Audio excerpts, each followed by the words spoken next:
दोस्तों नमस्कार। दोस्तों आजकल देश में सुर्खियों में जो पार्लियामेंट का मानसून सत्र चल रहा है उसको लेकर काफ़ी सुर्खियां बटोरी जा रही हैं।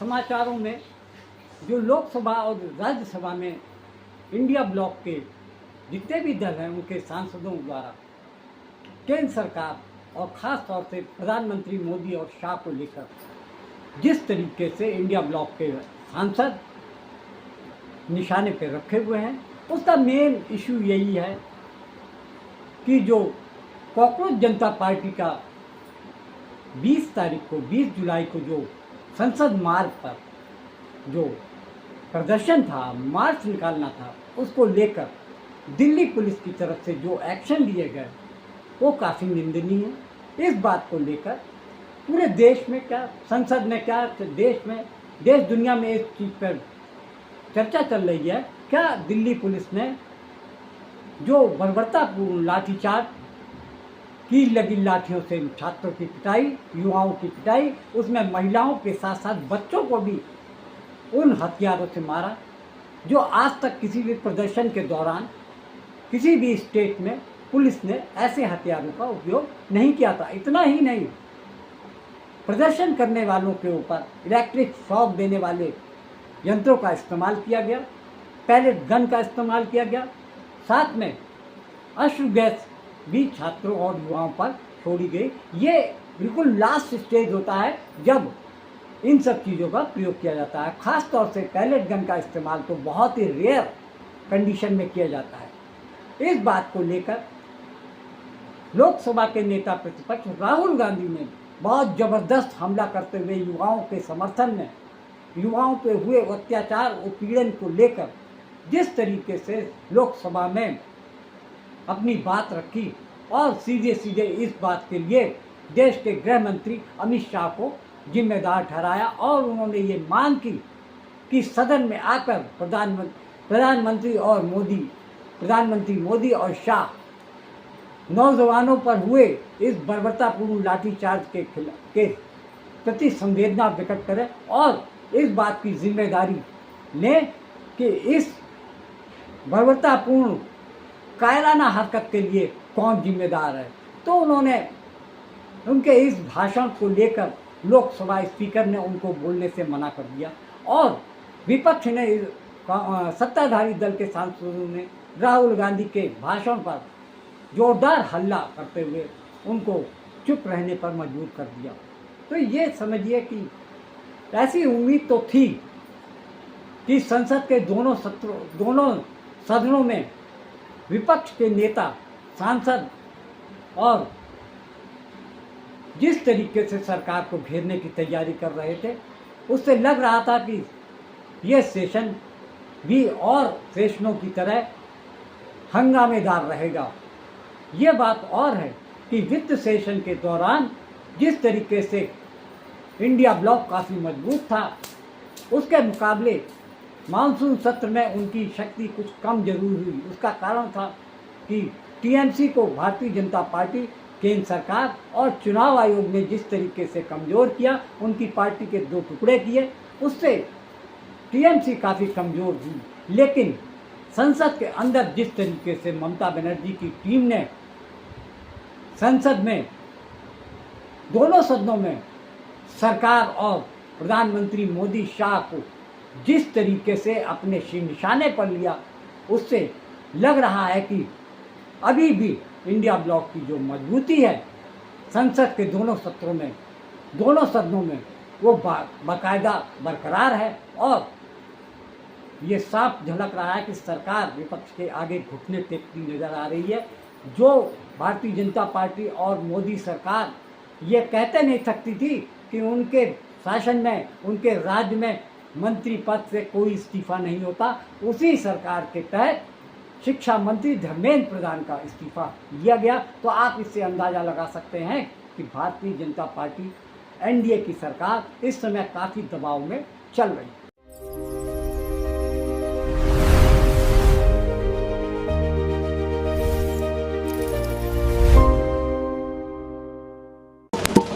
And I'm very happy today to see that the so-called Minister of this country does not have the courage to come and sit here. He does not have the courage to come and sit here. Sir, please. आज प्रश्न I saw the Home माननीय मंत्री Minister. जी बैठे हैं, जिनका विधेयक है वो बैठे हैं। I saw the Home Minister, sir. Carcade. Sir, I saw the carcade. 30 cars. With the Home Minister sitting inside the car. Like that. Looking. Shaking. What is this, sir? Speaker, sir. Why is the Home Minister not here today? The Home Minister is not here today because he's not here today because he is scared.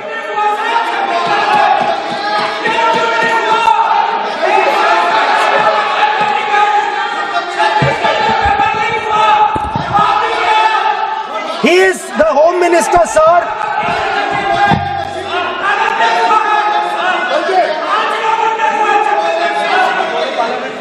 Sir बैठ जाओ। देखिए, आज home मंत्रालय पे चर्चा नहीं हो रही। आज जिस विधेयक पर चर्चा माननीय मंत्री जी बैठे हैं। The Home Minister, sir, the Home Minister. No, आज होम मिनिस्टर पर चर्चा नहीं है। जिस विधेयक पर चर्चा है, विधेयक पे मंत्री बैठे हैं। यही व्यवस्था रहती है सदन के अंदर। Sir, the Home Minister.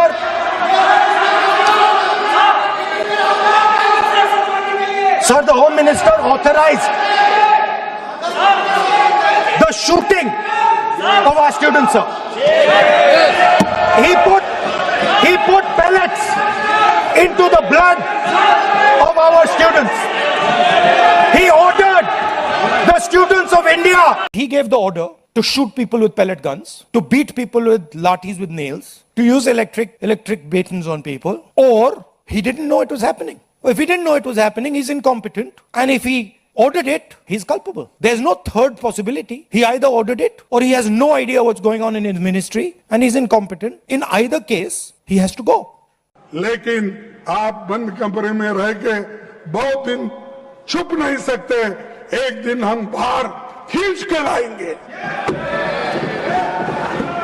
और जनता के सामने हम दिखाएंगे इनके देश में क्या है।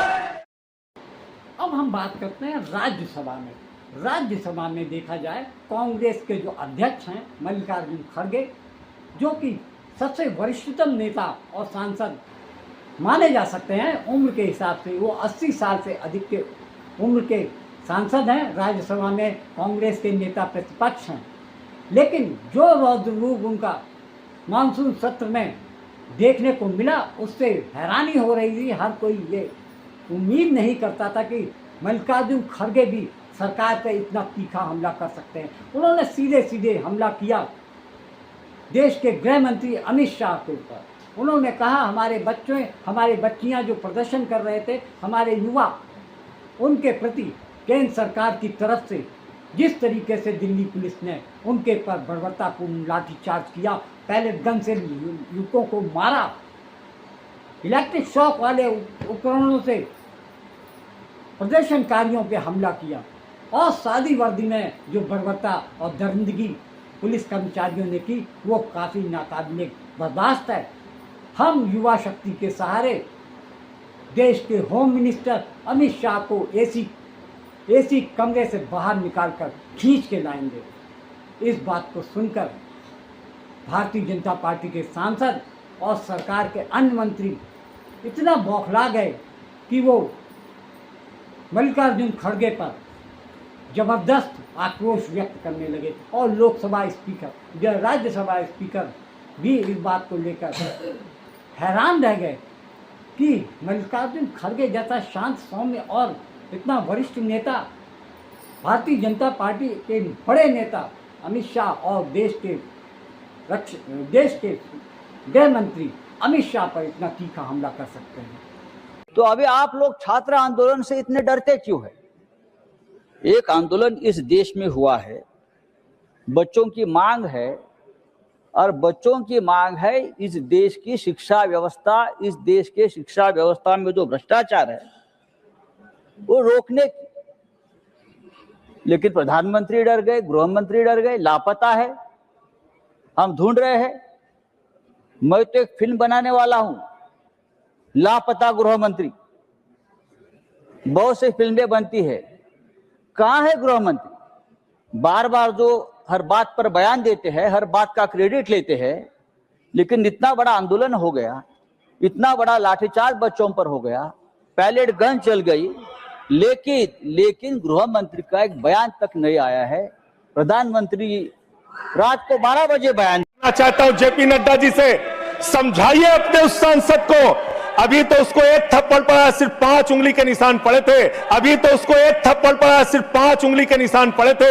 ऐसी बात करोगे, गटर जेनजी को गटर कहोगे? जो लोग AK-47 चलाते हैं, छात्रों के सर पे लाठियां चलाते हैं, आंसू गैस के गोले छोड़ते हैं, वो सरकार आतंकवादियों जैसा आचरण कर रही है, आतंकवादियों जैसा व्यवहार कर रही है। याद रखना संजय जी, अकेले रहेंगे तब भी तुम्हारे खिलाफ लड़ेंगे। ये दादागिरी कहीं और दिखाना। बैठ जाओ, चंदा चोरी करते हो तुम लोग। माननीय तरुण जी, माननीय तरुण जी, माननीय Sanjay ji, address the chair, address the chair. NEET paper leak के कारण जिन 21 बच्चों ने आत्महत्या करके अपनी जान दी, उनको सर झुका के नमन करते हुए, श्रद्धांजलि देते हुए अपनी बात शुरू करना चाहता हूं। मैं उन लोगों को भी श्रद्धांजलि देना चाहता हूं जो पिछले 10 साल में 1,23,000 छात्रों ने सुसाइड किया, आत्महत्या किया, और 2,000 छात्र हर साल सिर्फ पेपर लीक के कारण आत्महत्या की, जिन्होंने माने। दूसरी तरफ राज्यसभा के एक प्रोफेसर, राज्यसभा के सांसद प्रोफेसर मनोज झा, जो कि अपनी सौम्यता, मधुर संवाद और व्यवहार के लिए पूरे दोनों सदनों में जाने जाते हैं, वो राज्यसभा के सदस्य हैं, राष्ट्रीय जनता दल के पार्टी के वो सांसद हैं। हैरानी की बात तो ये है कि आज तक जब भी मनोज झा अपने बात को रखने के लिए खड़े होते हैं तो चाहे वो विपक्ष का नेता हो या विपक्ष सत्ताधारी दल का सांसद, उनके भाषणों को बड़े गौर से सुनता है, क्योंकि उनके जो भाषण होते हैं, उनकी जो तकरीर होती है, वो बहुत ही ज़्यादा सदे हुए स्वरों में होती है और बहुत ही बुद्धिमत्ता से बताई गई। जिस तरीके से इतनी बुद्धिमत्ता और विद्वत्व के जो जरिए पुख्ता सबूतों के तरह जिस तरीके से उनको वो अपने सदन के पटल पे रखते हैं, उससे उनकी छवि बहुत ही निखरी हुई बताई जाती है। उनके प्रति सभी सम्मान का बात करते हैं।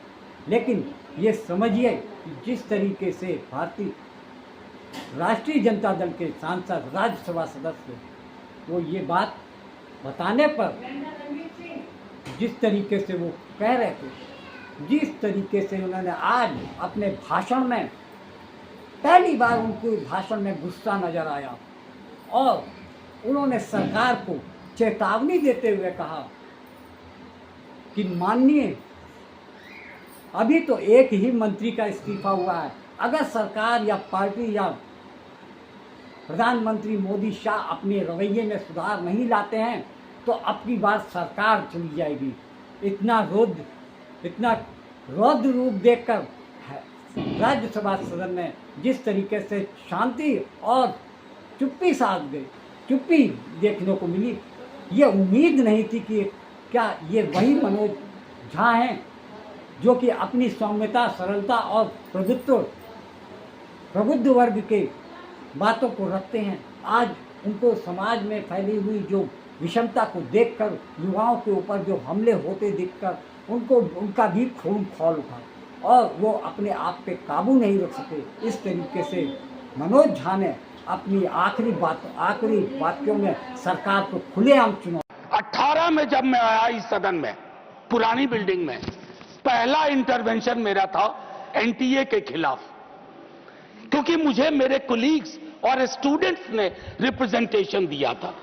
नड्डा साहब हैं, मैं हाथ जोड़ के विनती करता हूं, सर ये कॉस्मेटिक रिफॉर्म्स काम नहीं करेंगे। You have to dismantle the source of the disease and source of the disease is NTA. Throw that in west bay of Bengal. मैं ये कह रहा हूं आधार पे, निराधार नहीं है सर। आपके अंदर भी आपकी ब्यूरोक्रेसी भी जानती है, आपके सांसद भी जानते हैं। माननीय सभापति महोदय, आज हम सब तारीख 30 जुलाई, आज हम यहां बैठ के इस बिल पे चर्चा नहीं कर रहे होते, कुछ और एजेंडा होता। बहुत सारी चीजें सदन के पिछले सत्र और नए सत्र के बीच में हुई। अरिस्टोटल कहते हैं इथोस। आपने लीकेज करवाई पॉलिटिकल पार्टीज में, पॉलिटिकल पार्टीज की लीकेज से शक्तिवर्धन हुआ और उसको चाणक्य नीति कहा गया। वोटर की चिंता नहीं की गई। तो क्रेडिबिलिटी बहुत इंपॉर्टेंट होती है। जब आप कोई लेजिस्लेशन क्रेडिबल लाते हैं तो उसके लिए आपकी क्रेडिबिलिटी भी होनी आवश्यक है। ये मॉरल कंपास आपका थोड़ा वीक है, और ये शिकायत के लहजे में नहीं कह रहा हूं, सहयोग और सलाह के। पूरा आर्किटेक्चर ऑफ एजुकेशन को मैं 1 घंटे में समझा सकता हूं कहां दिक्कत हुई है। स्वर्णिम काल पहले भी नहीं था, लेकिन आज हालात बहुत विपरीत है। हम जयंत जी से बात कर रहे थे टेट वालों को लेकर के। 53-54 की उम्र में कहते हैं आप कि उनको फिर से एक परीक्षा देनी होगी। सर, वाइस चांसलर को कौन सी परीक्षा पे नियुक्ति हो रही है? The vice chancellor who do not understand the meaning of the university, they are heading the university. NEET के पेपर लीक के कारण जब 22 लाख बच्चे प्रभावित हुए, पहली बार जब आपने एग्जाम कराया तो 22,80,000 बच्चे उसमें बैठे थे, लेकिन दोबारा जब आपने री एग्जाम कराया तो उसमें मात्र 20 लाख बच्चों ने हिस्सा लिया। 2,80,000 बच्चों ने हिस्सा नहीं लिया। उस गुनाह के लिए जिम्मेदार कौन है? ये बिल देख के मुझे लगता है कि सरकार खुद स्वीकार कर रही है कि देखो भाई, पेपर लीक तो होगा, पेपर लीक हम नहीं रोक पाएंगे। फास्ट ट्रैक कोर्ट की असलियत मानने, और पता है आपको 2.5 lakh cases fast track court के अंदर पेंडिंग पड़े हुए हैं। इनके राज में 1 लाख सरकारी स्कूल हिंदुस्तान में बंद हुए। ये सरकार शिक्षा के ऊपर मात्र 2% पैसा खर्च करती है, मिड डे मील में नमक रोटी खाने को देती है, क्योंकि मोदी जी का नारा है अनपढ़ रहेगा इंडिया तभी तो अंधभक्त बनेगा इंडिया। पेपर चोरी से लेके चंदा चोरी तक सारे चोरी के गुनाह में तुम लोग शामिल हो। किसान आंदोलन करता है तो खालिस्तानी हो जाता है, मुसलमान आंदोलन करता है तो पाकिस्तानी हो जाता है, नौजवान आंदोलन करता है तो चाइनिस्तानी हो जाता है। लेकिन मैं इस सरकार के बारे में कहना चाहता हूं, जो लोग AK-47 चलाते हैं, छात्रों के सर पे लाठियां चलाते हैं, आंसू गैस के गोले छोड़ते हैं, वो सरकार आतंकवादियों जैसा आचरण कर रही है, आतंकवादियों जैसा व्यवहार कर रही है।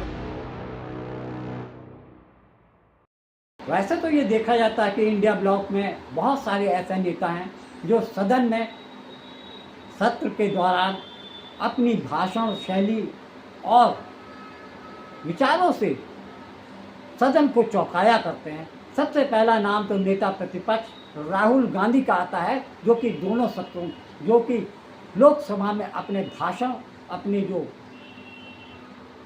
शैली और जिस तरीके से सरकार और मंत्रियों को घेरने का जो उनका प्रयास रहता है, उससे सरकार के साथ साथ भारतीय जनता पार्टी के सांसदों में एक भय व्याप्त रहता है। यही वजह है, जैसे ही राहुल गांधी बोलने को उठते हैं तो लोकसभा स्पीकर के साथ साथ भारतीय जनता पार्टी के सांसद और मंत्री उन पर लगाम कसने के लिए चहुतरफा हमला करते हैं। और प्रधानमंत्री मोदी के साथ साथ अमित शाह को घेरने से बाज नहीं आते हैं। अमित शाह देश के नंबर 2 बड़े नेता, सरकार के मंत्री हैं, जिसके इशारे पर पूरी देश और सरकार चल रही है। उन्होंने CJP के प्रदर्शन कर रहे लोगों पर दिल्ली के पुलिस की जो दरिंदगी और हैवानियत के बारे में संसद में ये सवाल उठाए और ये कहा कि दिल्ली पुलिस इस बात का जवाब दे कि उन्होंने प्रदर्शन करने वाले लोगों पर कील वाली लाठियां किसके इशारे पर मारी, पैलेट गन का इस्तेमाल किसने आदेश दिया था, उसके हिसाब से गोलियां चली। सबसे बड़ी तीसरी चीज, जो छात्र या युवा प्रदर्शन कर रहे थे वो आतंकवादी नहीं थे, तो उनके साथ आतंकवादियों जैसा व्यवहार दिल्ली पुलिस ने क्यों किया? उनका एक सवाल ये भी था कि दिल्ली पुलिस में वो सादे वर्दी में लाठियां बरसाने वाले लोग कौन थे, उस पर अभी तक कोई एक्शन क्यों नहीं लिया गया? और उन्होंने इन सब चीज़ों के लिए देश के गृह मंत्री अमित शाह को जिम्मेदार ठहराया और कहा वो सदन में आकर इस प्रदर्शनकारियों पे हुए बर्बर लाठीचार्ज के बारे में संवेदना प्रकट करें और जिम्मेदारी लें। Member of this august house, but as a mother, I am the mother of a medical student, sir. My son went through the entire NEET process, UG and PG. My son became a doctor. मेरा सपना पूरा हो गया sir, मेरा बेटा doctor बन गया. But many parents dream the same dream as me, and their dreams are broken. उनका सपना टूट गया है sir. They will not be able to see their children again. That is the reality. It is a reality that treasury benches don't understand, because they only understand man ki baat. They don't understand janta ki baat. They don't understand yuva ki baat. They don't understand chhatron ki baat. They only understand man ki baat. So they will never stay up till 2 in the morning waiting for results. They will never watch a child stop eating, stop sleeping, stop smiling, because one examination is controlling his entire future. The treasury benches are not worried, sir, because their children are all studying abroad. Many of their children are studying in UK, US, Europe. They have no skin in the game. उनके बच्चे तो India में पढ़ते ही नहीं है.